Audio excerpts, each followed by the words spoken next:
In today's video, I'm going to show you how to create an ElevenLabs account step by step so you can get signed up quickly and start using the platform without any confusion. If you've been looking for a simple way to join ElevenLabs, this guide will walk you through the exact process from start to finish. And before we jump in, if this tutorial helps you out, make sure to hit like and subscribe for more easy software tutorials just like this one. Alright, let's get started. First, open your web browser and go to elevenlabs.io. Once the homepage loads, look for the Get Started free button or the Sign Up option. This is the first step to creating your account, and either button will take you to the registration page. Now, you'll see that ElevenLabs gives you a couple of ways to sign up. If you want the fastest option, you can choose Sign Up with Google.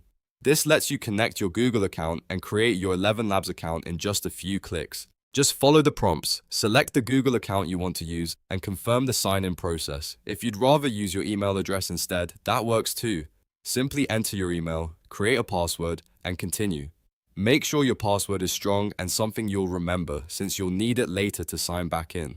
After you finish the sign-up form, ElevenLabs may ask you to verify your email address. If you signed up with email, go to your inbox and look for a message from ElevenLabs. Open that email and click the verification link inside.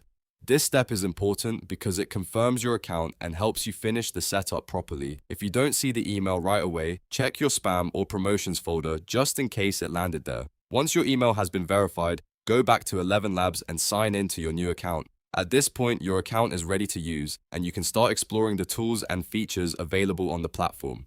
So that's how to create an ElevenLabs account in just a few simple steps. If this video helped, don't forget to give it a like, subscribe to the channel, and turn on notifications so you never miss the next tutorial. Thanks for watching, and I'll see you in the next one.